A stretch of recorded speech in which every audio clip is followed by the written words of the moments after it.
Метршгүй хизээч бууж өгөхгүй байх хүч сургалтын 6 дугаар хичээлд тавтаамарл. Энэ хүмүүс бол хизээч бууж өгөхийг мэддэггүй метршгүй хүмүүс үнэхээр биширмэр.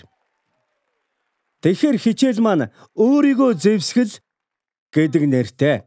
Номын маань 8 дугаар бүлгийн материал за суугаад шууд хичээлдээ орцгоё. Өөрийгөө зэвсгэл.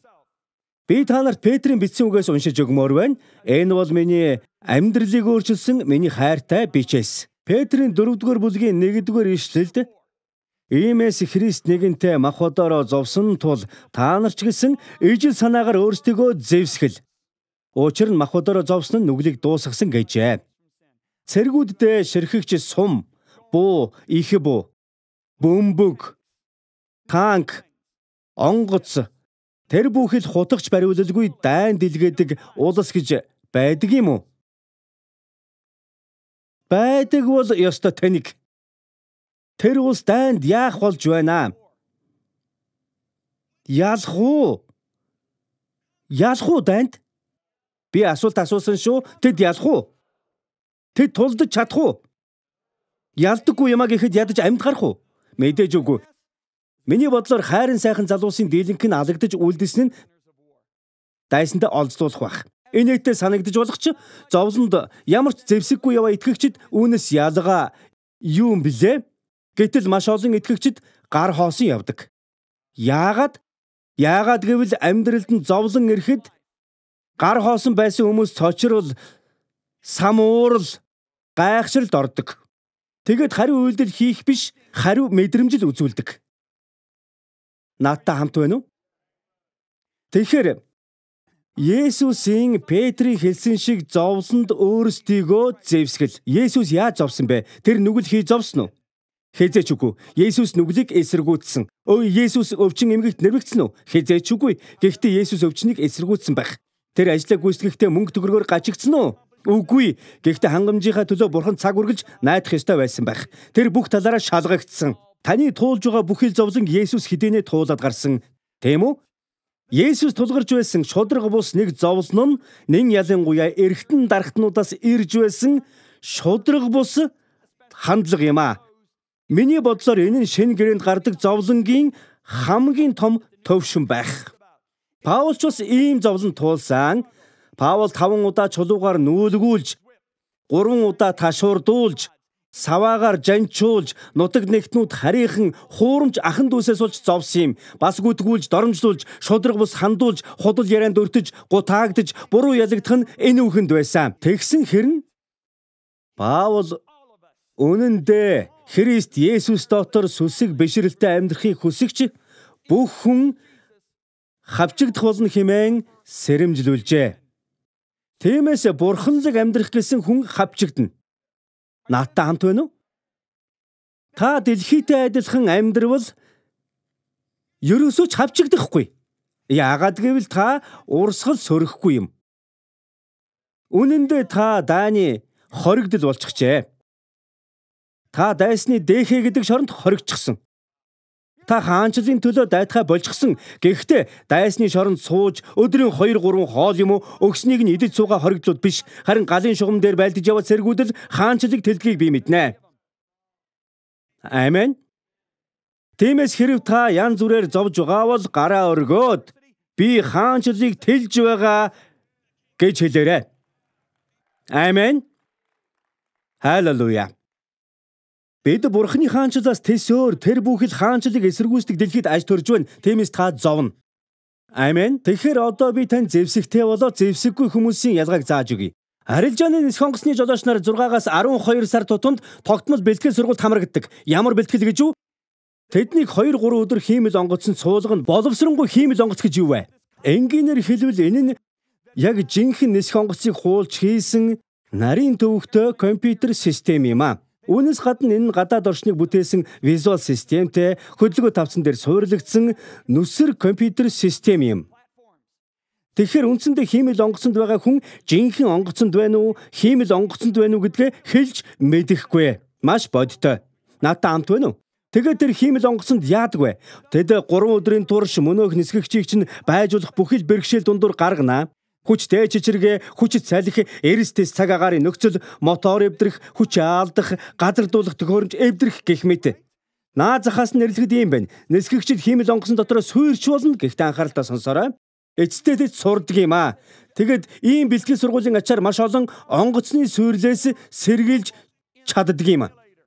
Наадтай хамт байна уу? 2001 оны 9-р сарын 11-ний өмнөхөн болсон нэгэн онгоцны ослыг би санаж байна. Тэр үед дийлэх жижиг онгоцонд нисгэгчийн бүхээгийг тусгаарласан хаалга байгаагүй юм.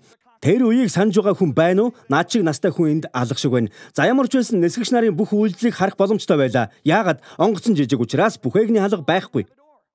Тэгэд яг тийм нэг онгоц суурьсан юм. Мэргэжилтнүүд хараа харьцгийг нь олж шинжилгээнд оруулахдаа нисгэгчд болон зорчигчдын шал өөр хариу үйлдэлийг үзээд ёстой ангайсан. Нисгэгчд нь мотороо хөдлөг чек, хаалтаа тат чек, газар дуулах араагаа тат чек гэдэл. Тэд хяналтаа нэгч алдаагүй. Тэд үйлдсэн. Харин зорчигчд чарлалдаад л. Зүгээр л гэдэл бархиралдаад байсан. Нисгэгчд зэвсэгтэй байсан бол зорчигчд зэвсэггүй байсан. Бид энэ хичээлээр яаж байна? Та нарыг зэвсгэлж байна. Бид яг одоо хиймэл бүтээц дотор байна. Тэгэд айсуу зовлон бэрхшээлийг даван туулах чадвартай болгохоор таныг бурхны үгээр дасгалжуулж байна. Би нэг удаа онгоцоор 12,000 м өндөртнөөс явтал хаалганы лацсан эвдэрч гисэн юм. Ямар аимшигтай чанга байсан гэж бодноо. Гэтэл нисгэгч нь усан цэргийн нисэх хүчний турших нисгэгч байж таарсан юм. Тэгэд амар чанга дугаараад л гэнэт дээрээс нэг шар юм унаад ирсэн. Тэр нөгөө нислэг болгоны өмнө яаж зүүхийг заагаад байдагч бидний хизээч хэрэглэхгүй гэж боддог хүчилтөрөгчийн баг. Би тэрийг нь угалж аваад зүрх зогсчих шахсан. Тэгээ таг суугаад л залбираад байсан. Би сүнсээр залбирсан. Тэгэд айдас чи намайг дийлэхгүй. Энэ онгоц аюулгүй газардна гэдэл. Бид минутын дотор 2400 км-ийн уртаа доошилсон амар хурдан байсан. Тэнхүү тэр ахмадын ачаар хэдхэн минутын дотор бид 12,000 м өндөрөөс 3,700 м өндөрт буусныг санаж байна. Бунгут би нисгэгчээ үг хайрлалгүй магтсан.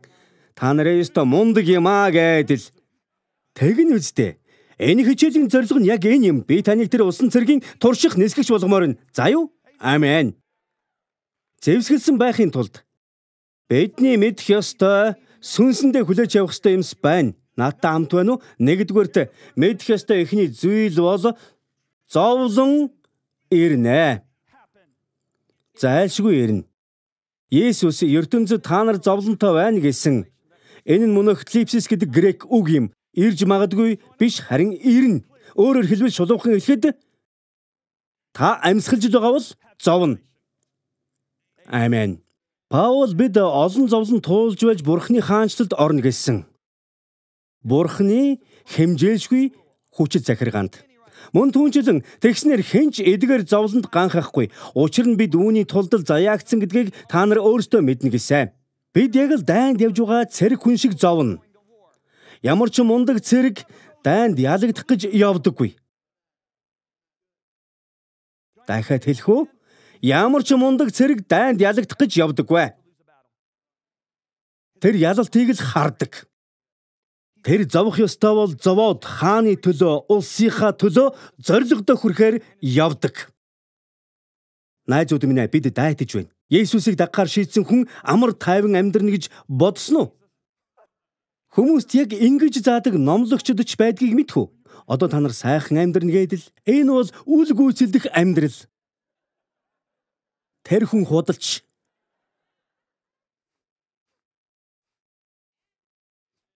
Тэр Есүсийн хэлснийг уншаагүй бололтой. Есүс үг таригдмагц үгнээс болж хавчлаг зовлон ирдэгэ гэсэн. Би NLT орчуулга хэлсэн дуртай. Есүс тэд үгэд итгэсэн учраас асуудалд орж хавчигдана гэсэн.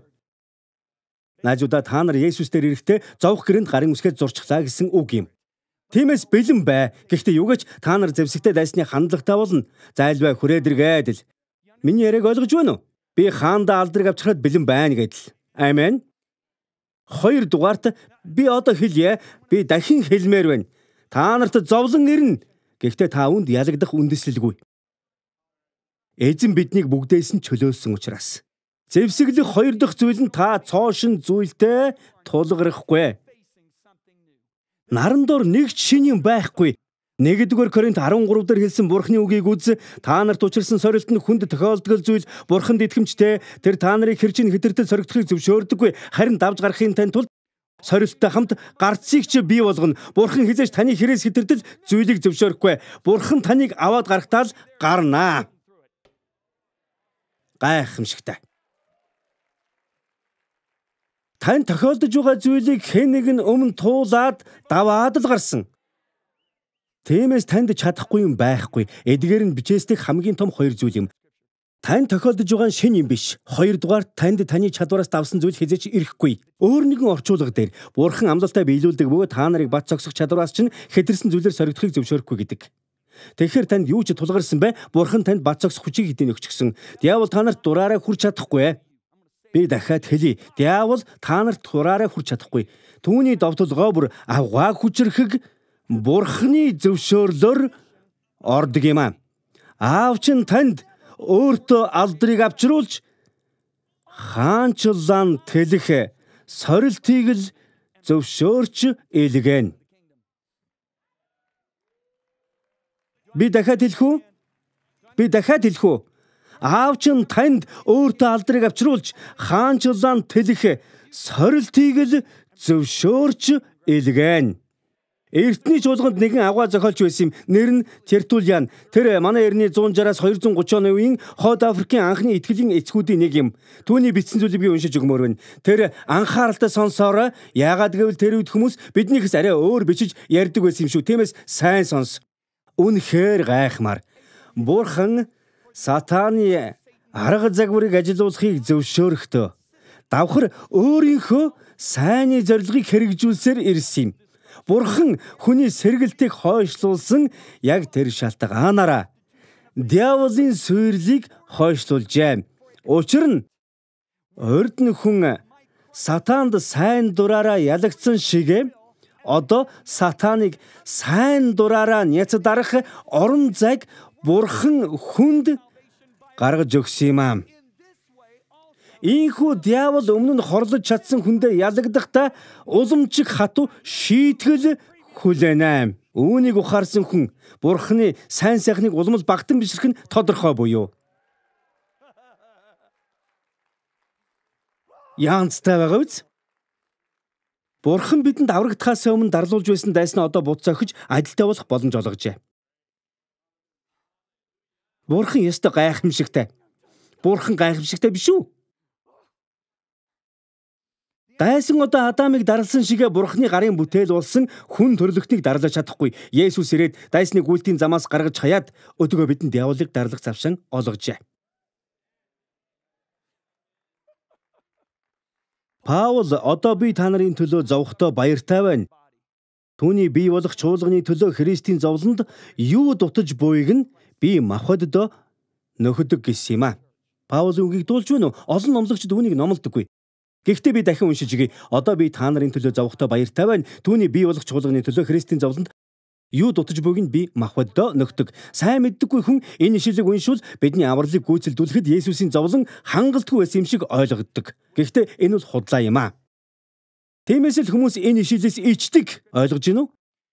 Гэтэл энд Есүс бидэнд хаанчлалыг дэлхийн төгсгөл хүртэл ахиулах ажлыг дуусгах завшааныг гардуулсан тухай ярьж байгаа юм аа. Энэ нь яг л миний өмнө ярьсан нөгөө муу ёрын хааныг унгаж улсыг нэзэлсэн сайн хааны тухай үлгэртэй адилхан юм. Тэр хаан ялалтаа улс даяар тунхаглахын тулд үнэнч цэргүүдээ илгээн цай цармуудыг эзлүүлэхээр явуулдагтай адилхан. Энэ бол дайн. Есүс бидэнд даалгавар биелүүлэх завшаан олгосон. Харин энэ дунд зовлон ирнэ. Гэхдээ юу гэж энэ нь ялгуулсан зовлон юм аа. Нэг зүйлийг хизээч битгий март таны дайсан чинь хэдийнэ унаад ялагдчихсан нэг юм шүү. Петр итгэлдээ бата бай. Дэлхийд буй ах дүү нар чинь адилхан зовлон эдэлж байгааг та нар мэднэ гэсэн юм аа. Ямар хүчтэй үг вэ? Энэ бол Петр 5:9. Ялалтын замд ялгуулсан зовлон ирдэг. Петр энэ тухай л хэлжээ. Ялалтын замд ялгуулсан зовлон ирдэг. Зарим нэг хүмүүсийн хэлдэг шиг амьдралын ялагдсан дарамт биш. 3 дугаарт та ялагдах ямар ч үндэслэлгүй юм аа. Лук 10:19 дээр харагтун ард нь анхаарлын тэндэг байгааг харж байна уу? Өөрөөр хэлбэл миний үгийг сонсол гэсэн. Есүс могоо ба хэлэнцэд хорхойнуудад халдах дайсны хамаг хүчээс дээгүрэх эрх мэдлийг би та нарт өгсөн, та нарт юу ч хор учруулахгүй гэсэн юм а.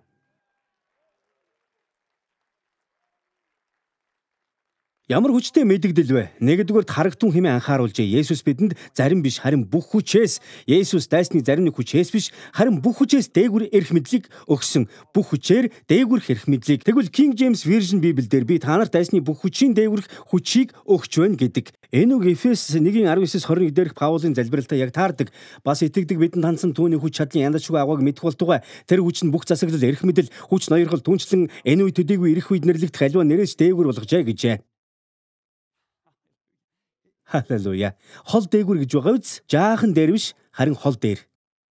1-р Иохан 4:4 үүнийг батлах бас нэгэн гайхамшигтай баримт бий. Бяцхан хүүхдүүдээ, та нар Бурханых бөгөөд тэднийг дийлсэн. Учир нь та нарын дотор байгаа тэр бол дэлхийд байгчаас агуу. Антихристийн сүнс нь бүх зовлонгийн эхүү сүр юм. Тэднийг буцаагсан нэг нь бидний дотор бий. Нэг л зүйлийг санаж яваарай. Дайсан ирэх үед өөдөөс нь Есүсийг харуулчих. Өөрөө ухраад Есүс гэж хэл. Яагаад би яаж тэгэх юм? Яагаад гэвэл та Христийн бие. Миний гар нүүрнээс ялгаагүй. Яг л адилхан генийн бүтэц явж байгаа. Миний гар бол би л тэр чигээр юм. Миний яриг ойлгож байна уу? Миний хүч. Харин бид Христийн бие. Миний биеийн бүх хүч хаана байдгийг мэдэх үү? Биеийн хүч маань толгойдоо биш, харин биедээ байдаг.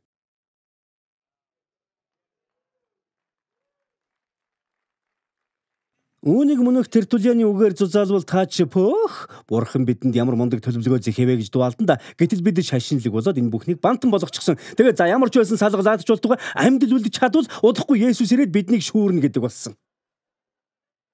Хөөхийн түрэмээр. Найзуудаа бид амь гарах биш харин дайрах ёстой. Жинхнээс үнийг мэдмээр байгаа бол юугаач хаалгаа дараад амь гарах гэж оролдож байгаа нь диавол шүү дээ. Хаалга дайрдаггүй, харин бид дайрч байна.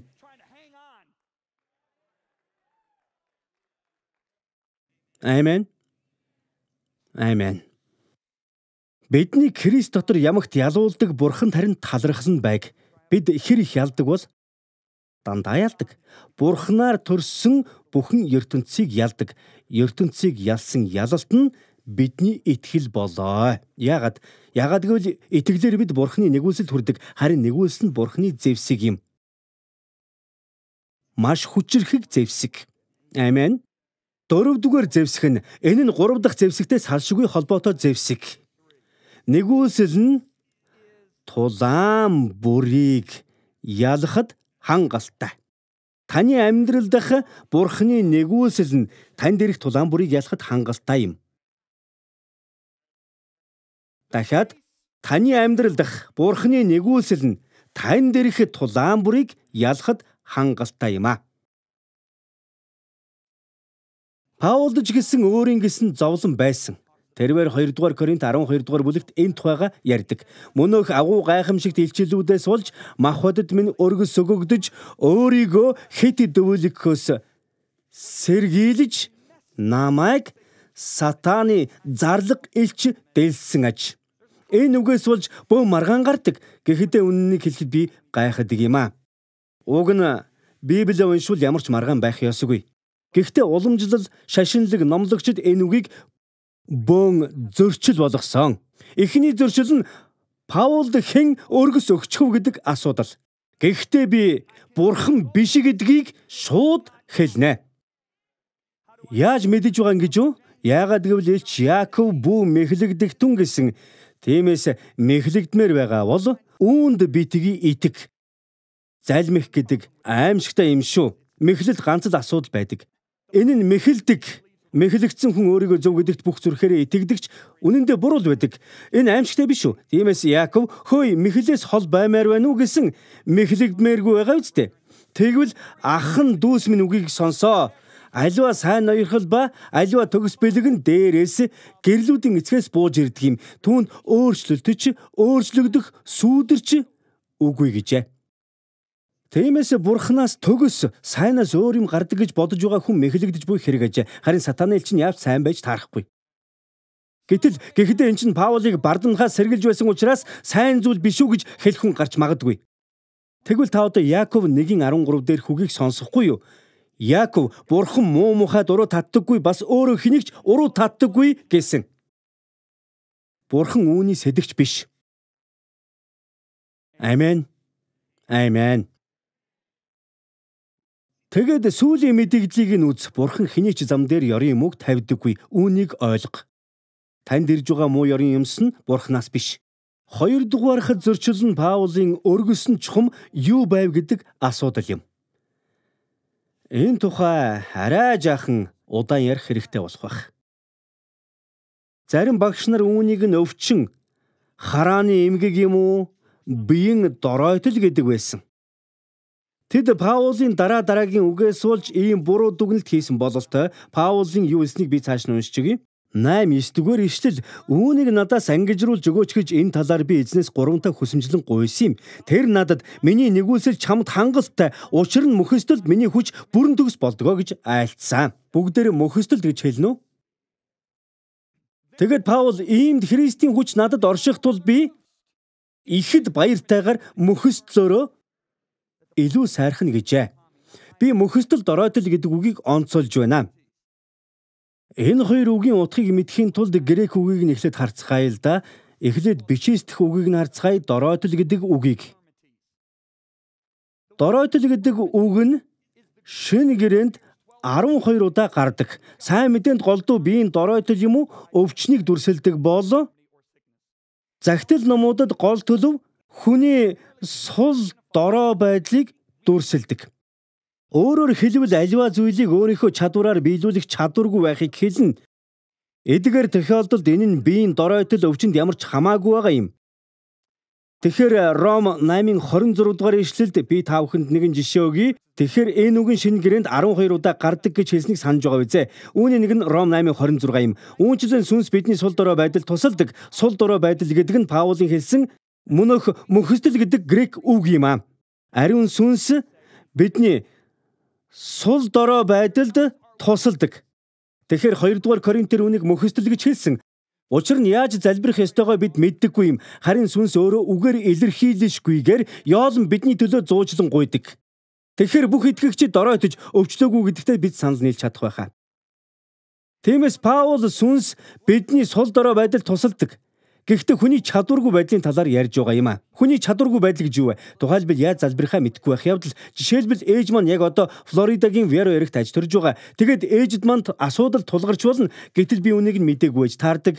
Энэ үед ээж маань яахыг би мэдэхгүй учраас энэ нь миний сул дорой тал болно.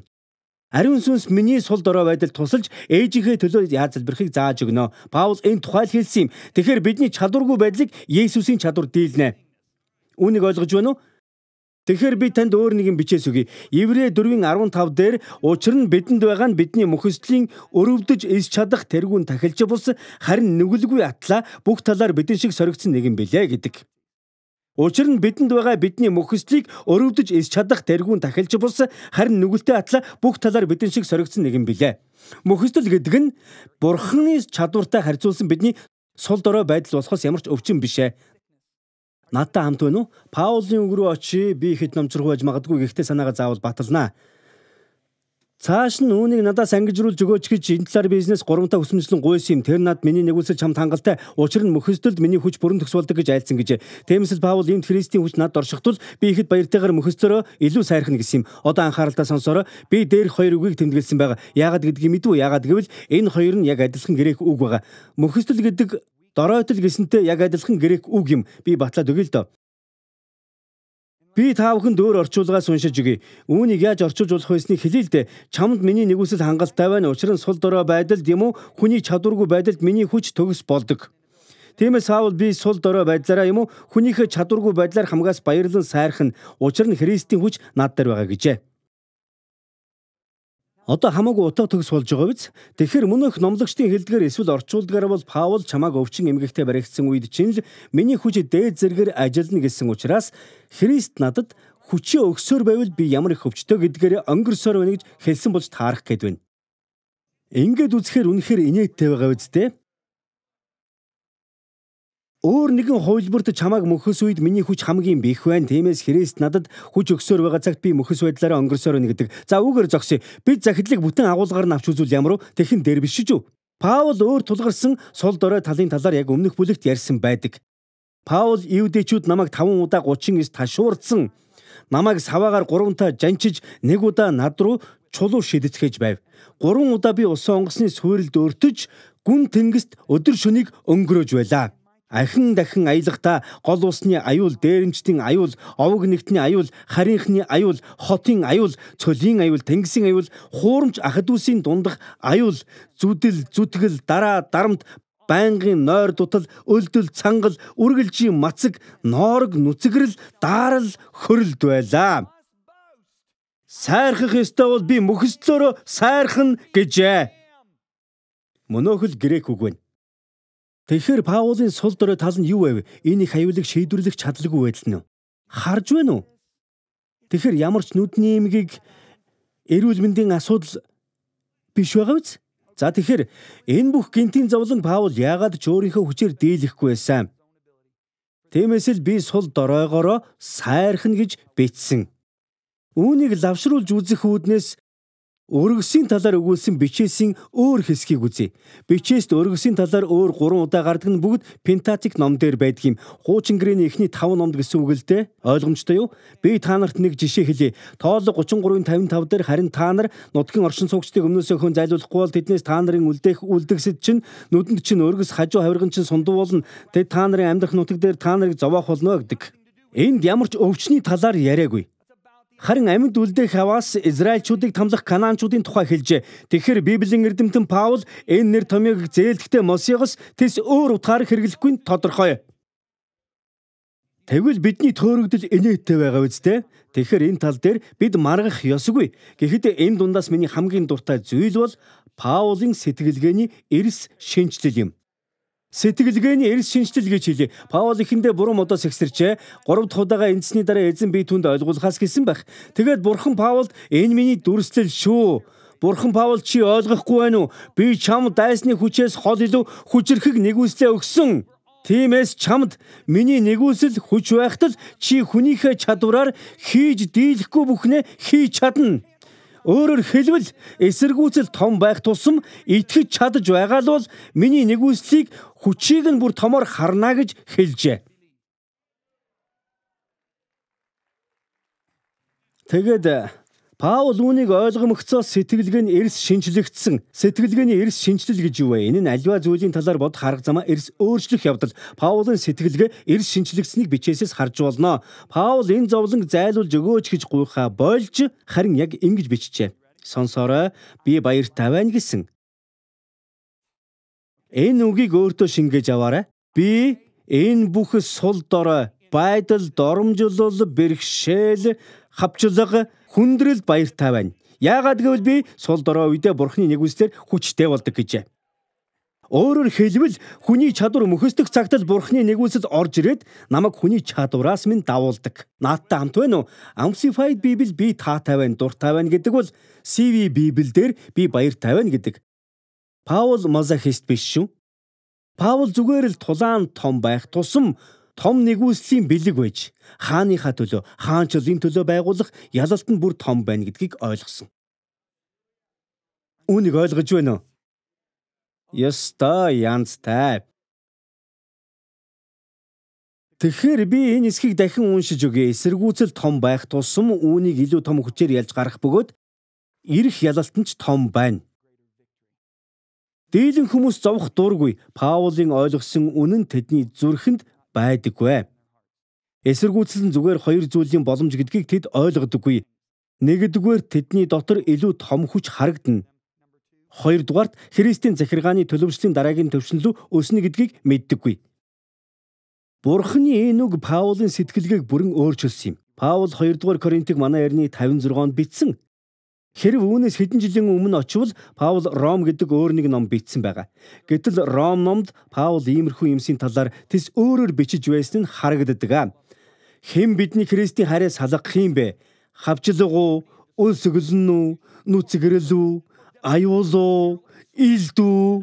Харин бид энэ бүхний дотор биднийг хайрладаг түүгээр дамжин давуулан дийлдэг. Гэтэл 2 дугаар Коринтыг бичигтээ Паул тэс өөр хандлагаар бичсэн юм. Хөөе бэрхшээлээ алив хүрээдэр би Христийн төлөө илүү том ялалт байгуулад өгье гэдэл. Тиймээс энэ дүгнэлтээр би хичээлээ дуусгая. Сорилтыг саад биш харин боломж гэж хараарай. Зүрх тархинда бат итгэлтэй үед бид зовлонгийн өмнчиг, дундуурч, төгсгөлдөч, хуягтай, зэвсэгтэй байна. Бид сорилтыг шалгалт, шүүлэг гэж харахгүй, харин боломж гэж харвал эерэг хандлага хадгална. Тэгэд Бурхан бидний төлөө байхад хэн биднийг эсэргүүцэх вэ гэдгийг хизээч битгий мартаарай. Дараагийн хичээлээр уулзъя.